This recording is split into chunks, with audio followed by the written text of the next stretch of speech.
శివగంగైను పరిస్థినాను జేజారి పోతినాయి నేను సైన్యగులకు అడవులలో రాజమహాల పాడుబడిన ఉస్తినాను. கவலை வேண்டாம், அனைத்து உதவியும் செய்கிறேன்.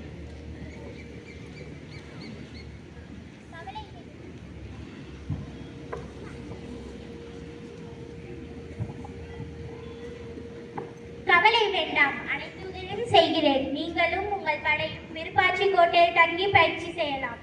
குயிலி, நீதான் ஆங்கிலேயருக்கு நெருப்பாய் இருப்பாய். அவர்கள் ஆயுத கிடங்கை அளிக்கும் பொறுப்பை உன்னிடம் ஒப்படைக்கின்றேன். திருவுதாயே, தாங்கள் ஆணையிட்டால் அண்ணலையும் விழுங்கும். நீங்கள் கண்ணசைத்தால் கடலையும் காற்றே போல் கடப்போம். படைகள் எல்லாம் தயார் நிலையில் உள்ளதா?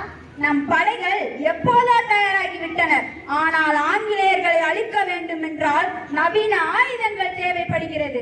ஹைதரலிக்கு 3 முறை கடிதம் அனுப்பியும் பதில் ஏதும் வரவில்லை. இப்போது ஹைதரலி திண்டுக்கல் கோட்டையில் தங்கியிருப்பதாக செய்தி. நானே நேரில் செல்லலாம் என திட்டமிட்டுள்ளேன். நல்ல திட்டம், உடனே புறப்படுங்கள்.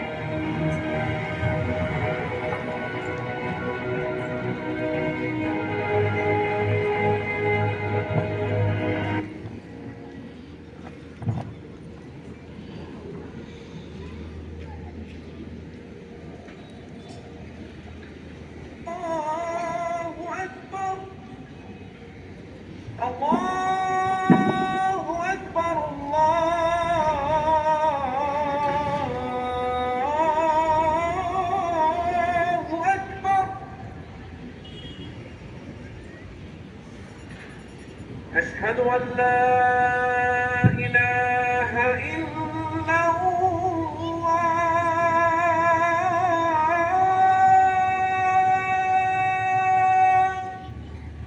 நாங்கள் வேலுநாச்சியாரிடமிருந்து வருகிறோம். உங்கள் அரசரை காண வேண்டும். आपको देखना वेलुनाचिया काम सनीस काम फ्लोम आपको है हमार बोलूं को अस्सलाम वालेकुम नवाब. वालेकुम सलाम. உதவி கேட்டு எங்கள் ராணியாரிடமிருந்து 3 முறை ஓலை அனுப்பியும் தங்களிடமிருந்து பதில் ஏதும் வரவில்லை. இது போன்ற முக்கியமான ராணுவ ஒப்பந்தங்கள் குறித்து உங்களிடம் பேச முடியாது. உங்கள் ராணியாரிடம் தான் பேச முடியும். அப்படியே ஆகட்டும் நவாப். अस्सलाम वालेकुम नवाब. उसको जरूरत रही है. मैं आंजेर हूँ. அதற்கு அவசியம் இல்லை நவாப். நான் இங்கேயே இருக்கின்றேன். தங்களை சந்தித்தது மகிழ்ச்சி. தங்களுக்கு என்ன உதவி வேண்டும்? தற்போது நாட்டு நிலை எவ்வாறு உள்ளது? வெள்ளை பரங்கினர்களின் அடாவடித்தனமும் அட்டூழியமும் நாளுக்கு நாள் அதிகமாகிவிட்டன. கல்லிலும் முள்ளிலும் வெயிலிலும் மழையிலும் வியர்வை சொட்ட சொட்ட உழைப்பவன் நம் மக்கள். ஆனால் ஊதியமோ அவர்களுக்கு. காடு திருத்தி மேடு வெட்டி கலனியாக்குவது நாம், ஆனால் கட்டளையிடுவது அவர்கள். ஏரி கட்டி குளம் கட்டி வரப்பு வெட்டி வாய்க்கால் போட்டு வளம் சேர்த்தது நாம், ஆனால் வரி வசூலிப்பதோ பரங்கியர்கள். வரிக்கட்ட மறுத்ததால் வஞ்சகத்தால் என் கணவரை கொன்றார்கள். அவர்களை பழித்தீர்க்க வேண்டும். நம் மண்ணை மீட்க வேண்டும். அதற்கு தங்களின் ஆயுதப்படை உதவி தேவைப்படுகிறது. நல்லது. ஆங்கிலேயர்கள் உங்களுக்கு மட்டுமல்ல எங்களுக்கும் தான். நீங்கள் போராடுவது உங்களுக்காக மட்டுமல்ல எங்களுக்காகவும் தான். 500 துப்பாக்கிகள், 12 பீரங்கிகள், 5000 படை வீரர்களை இப்போதே அனுப்புகிறேன். என் மகன் திப்பு சுல்தான் படைக்கு தலைமையேற்றி வருவான். மிக்க நன்றி ஹைதரலி. சிவகங்கை சீமை உங்களை என்றும் மனதில் வைத்திருக்கும். மகிழ்ச்சி.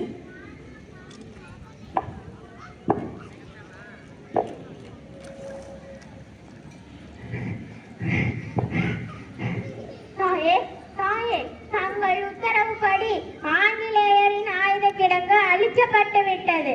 ஆனால் இதில் நம் பெண்கள் படை தலைவி குயிலி வீரமரணம் அடைந்தார். என்ன சொல்கிறார்? ஆம் தாயே, குயிலி ஆயுத கிடங்கை அழிப்பதற்காக தன் உடலையே திரியாக்கி தீ வைத்துக் கொண்டார்.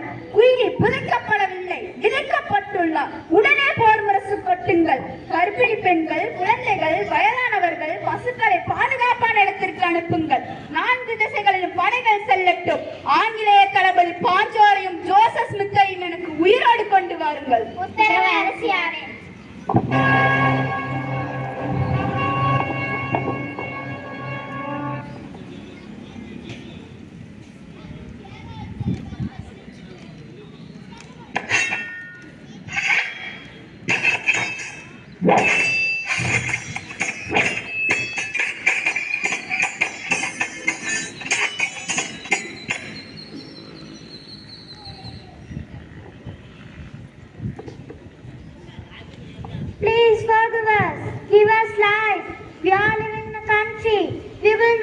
bother you anymore. Don't you know English? Well-versed in Malayalam, Telugu, Kannadam, Urdu, French, and I know all the 7 languages. தான் நிரந்தர செய்யும் கர்மங்கள் தான் அனுபவிச்செருகுண்டே வரும். This is Malayalam. ప్రార్థించే పొడుగుల కన్నా సహాయం చేస్తున్న మిన్న. This is Telugu. జయనీ జన్మభూమి స్వర్గాది బిరిగసి. This is Sanskrit. தேசம் நம்தே, மக்களும் நம்பவரே, ஹண்ணும் நம்தே. நூக்கு யாருக்கு வருகுடு வேக்கே கொத்தா இந்தா புரிகிறதா? Listen, write and sign that will never interfere with the ownership of Sivaganga சீமை. We do like that. தாயே, இவன் அறமுத்தவரியவன், மேலும் நம் அரசரை கொன்றவன். இவனுக்கு கருணை காட்டக்கூடாது. உத்தரவிடுங்கள். இவன் தலையை சீவி உங்கள் காலடி காணிக்கையாக்குகிறேன். அவசரம் வேண்டாம். வீரத்தையும் நெஞ்சில் ஈரத்தையும் உபகாரத்தையும் உலகிற்கே கற்றுக் கொடுத்தவன் நாம். மனிதரை அடிமையாக்கும் சிறுமையை ஒழிப்போம். யாரும் ஊரே யாவரும் கேளீர் என்பதை உலகிற்கு உரைப்போம். நிராயுதபாணியாக நிற்பவன் முன் ஆயுத பலத்தை காண்பிப்பது வீரத்திற்கு அழகல்ல. அவன் எப்போது நம் முன் தலை குனிந்து மன்னிப்பு கேட்டானோ அப்போதே அவன் செத்து விட்டான். கோட்டை நம் வசமாகி விட்டது. இவன் பிழைத்து போகட்டும். வெற்றி விழாவிற்கு ஏற்பாடு செய்யுங்கள். அதற்கு முன் குயிலிக்கும் உடையாளுக்கும் அவர்கள் வீரத்தை போற்றும் வகையில் கோயில் கட்ட உத்தரவிடுகிறேன். மூவேந்தர்களின் வீரத்தையும் முத்தமிழின் பெருமையையும் உலகிற்கு பறைசாற்ற வேண்டிய நேரம் இது. ஜாதி மதங்களால் பிரித்து கிடந்தது போதும். சிவகங்கையின் சிங்கங்களாக சிரித்து எழுவோம். தேசம் காக்க தன் உயிரே தியாகம் செய்த உடையாளுக்கு வெற்றுடை காளி என்ற பெயரிலும் குயிலுக்கு குரலுடையாள் என்ற பெயரிலும் கோயில் எழுப்புங்கள். கோட்டை